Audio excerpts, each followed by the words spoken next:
ఏలూరు నగరపాలక సంస్థ 1వ డివిజన్ నల్లదిబ్బ ఏరియాలో బీటీ రోడ్డు నిర్మాణానికి శంకుస్థాపన కార్యక్రమం జరిగింది. ఈ కార్యక్రమంలో పార్లమెంటు సభ్యులు పుట్ట మహేష్ కుమార్ యాదవ్, ఎమ్మెల్యే బడేటి రాధాకృష్ణయ్య, జిల్లా టీడీపీ అధ్యక్షులు, APSRTC Vijayawada zonal chairman, Janasena incharge Reddy Appalanaidu పాల్గొన్నారు. ఈ కార్యక్రమంలో వివిధ రాజకీయ పార్టీలు, జనసేన, తెలుగుదేశం, బీజేపీ నాయకులు పాల్గొన్నారు.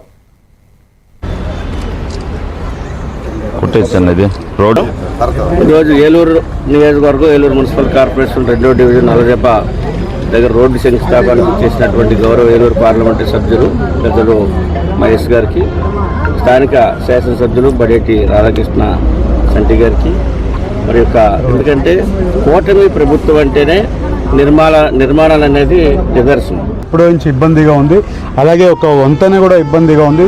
ఈ రెండు దానికి కలిపి ఆల్మోస్ట్ 65 లక్షలు శాంక్షన్ చేయడం జరిగింది. ఇవాళ పనులు కూడా స్టార్ట్ చేసాం, కాంట్రాక్టర్ కూడా ఫైనలైజ్ అయిపోయింది. ఇంకా వచ్చే ఒక 2-3 నెలల్లోనే వర్కులు అన్నీ కూడా కంప్లీట్ అవుతాయి. ఇక్కడ ఎప్పుడు మేము లాస్ట్ టైం కూడా వచ్చి ఇక్కడ అంతా ఎమ్మెల్యే గారు, నేను అందరం నడిచి చూసాము. ఇక్కడ వీళ్ళందరికీ కూడా సహకారంగా కొంచెం కంఫర్టబుల్గా ఫీల్ అవుతారని కూడా తెలుసుకున్నాను.